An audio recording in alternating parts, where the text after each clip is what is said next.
Alors, bonjour. Bonjour. C'est un plaisir de te rencontrer. Ça fait des années que je suis ce que tu fais dans la musique. Puis hier, j'ai découvert que tu jouais dans un film.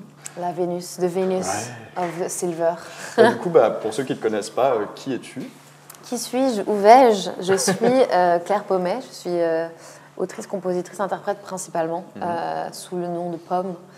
Et j'ai fait mon premier film. C'est vraiment nouveau pour moi, mais la plupart du temps, je suis plutôt musicienne. Et voilà, j'habite entre la France et le Québec.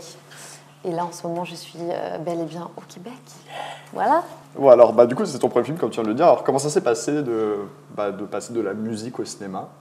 En fait, quand j'étais enfant, j'avais eu cette envie un peu primaire, je dirais, d'être actrice, parce que tout à l'heure, je disais que quand on est enfant, on a envie de faire des métiers qu'on peut palper un peu, et souvent les enfants veulent être vétérinaires ou faire des métiers artistiques parce que c'est des choses auxquelles on a accès assez vite. On voit les vétérinaires soigner les animaux, on voit des films où on voit des acteurs faire du cinéma, et je trouve qu'il y a ce truc vraiment hyper direct de rapport à « waouh, j'aime ce que je vois, j'ai envie de faire ça ». En fait, j'avais fait une année de théâtre quand j'avais 8 ans. Okay. Et puis, je me suis rendu compte que j'étais pas hyper forte, en fait, et que c'était pas vraiment mon truc. Mais en parallèle de ça, je chantais déjà, et j'écrivais des chansons. Et naturellement, je me suis dirigée vers la musique. Et au confinement, en 2020, je me suis retrouvée confinée chez mes parents dans la même maison dans laquelle j'ai passé mon enfance et dans laquelle j'ai passé quelques castings et j'ai fait mes cours de théâtre. Et ça a ravivé un peu ce désir-là, que j'avais un peu mis de côté et que j'avais mis de côté, mais j'étais pas en paix avec le fait que j'avais jamais fait de cinéma, je crois. J'étais vraiment dans un truc de « ah, j'aimerais bien, mais je fais semblant que j'aimerais pas, un peu ». Et donc, en 2020, j'ai dit à tout le monde, en fait, j'ai envie de faire du cinéma, et j'ai été mise en contact avec un agent et j'ai commencé à lire des scénarios. Trop bien. Ouais. Et du coup, c'est celui d'Elena qui t'a le plus plu. Et oui. Trop bien. Et alors, comment s'est passée la préparation pour ce premier rôle? Parce que ton personnage dans le film est non-binaire et il a une manière de s'exprimer qui est assez particulière, et avec un look très androgyne. Oui. Donc, comment ça s'est passé la préparation pour ce rôle-là?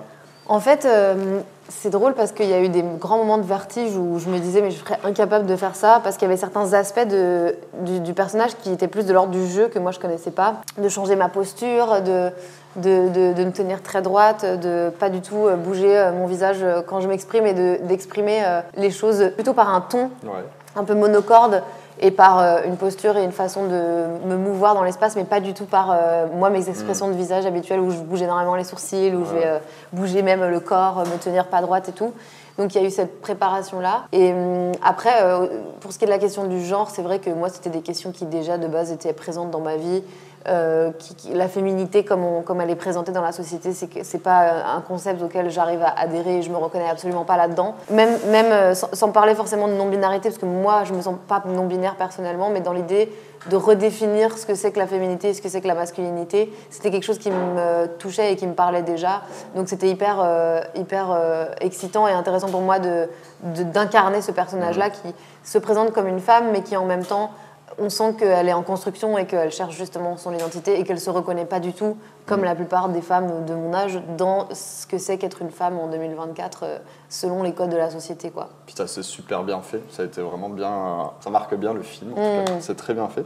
Et alors, est-ce qu'il y a une scène en particulier qui t'a marqué? Moi, par exemple, c'est quand tu sors de la voiture à 140 km/h en train de faire la Vénus, et je t'en mode what? Ouais. Est-ce qu'il y a une scène, toi, qui t'a marqué en particulier dans le film? Pour moi, il y a une relation qui est hyper intéressante, qui n'est pas majeure dans le film, mais qui est la relation entre le personnage de Jeanne et le personnage de Elia, qui est le rôle joué par Anna Mouglalis. Parce que pour moi, c'est comme un espèce de miroir avec une femme plus vieille qui a un peu gravi les échelons et qui a atteint les objectifs de succès, les objectifs d'argent que le personnage de Jeanne a envie d'atteindre. Et en fait, il y a une ambiguïté dans leur relation qui, pour moi, rend le film hyper intéressant, parce qu'il y a la relation avec le personnage d'Augustin, qui est une relation hétérosexuelle, mais pour moi, ce personnage-là, d'Elia, il crée aussi une dimension bisexuelle dans ce personnage de Jeanne, où on se dit, mais en fait, est-ce qu'elle est attirée par les femmes aussi? Est-ce qu'elle c'est par intérêt qu'il y a une ambiguïté, ou est-ce qu'elle est vraiment bisexuelle? Et je trouve que ça rend le film encore plus spécial, et la scène la plus intense à tourner pour moi, c'était celle dans la chambre avec Anna, où on prenait de la drogue ensemble, et où il y avait comme une vie qui se déroulait en 10 minutes, quoi. Et alors, est-ce que tu penses continuer ta carrière dans le cinéma par la suite, tout en continuant ta carrière dans la musique, ou qu'est-ce que tu vas faire plus tard? Est-ce que tu as envie de continuer Je vais être vétérinaire. Non, Non, j'aimerais beaucoup refaire du cinéma.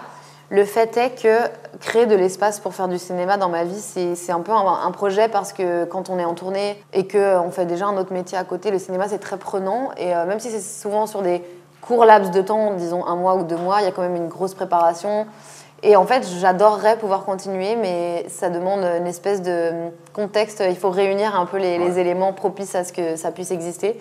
Donc pour le moment, je continue à lire plein de scénarios, je continue à passer plein de castings, mais j'ai pas de projet prévu concrètement. Mais j'aimerais beaucoup pouvoir recréer cet espace-là dans ma vie dans les prochaines années, ça c'est sûr. T'as un regard à l'écran qui est incroyable dans ce film-là. Ah ouais. Je tenais vraiment à te le dire, je regarde beaucoup les regards des gens. Et dans ce film-là, t'as un regard qui est incroyable. On ressent beaucoup d'émotions dans certaines scènes. Genre, je trouve vraiment ça très... Bah, merci. Et alors du coup, pour finir, je pense que tu as une grande communauté LGBT qui te suit. Oui. Et est-ce que tu aimerais leur passer un message, parce qu'on a un magazine LGBT, donc Bien ça sûr. va être vu par eux. Donc est-ce que tu as un petit message à leur transmettre? Écoutez, mes chers queers, moi je vous adore et heureusement que vous existez, heureusement que je suis heureusement que je suis queer en fait. Je crois que c'est ça mon message. Et vive ça, vive la diversité. Et je suis hyper heureuse d'avoir pu incarner ce personnage dans ce film parce que ce soit un personnage non-binaire ou un personnage féminin, je trouve que c'est un personnage qui permet de s'identifier d'une nouvelle façon. Et pour moi, c'est l'important, c'est de pouvoir créer des trajectoires et créer une normalité qui ne soit pas celle qu'on a l'habitude de voir. Et voilà, moi, je suis hyper fière d'avoir un public queer et d'avoir la chance d'être plébiscitée par la meilleure communauté, finalement. Yeah, merci beaucoup, Pam. Merci.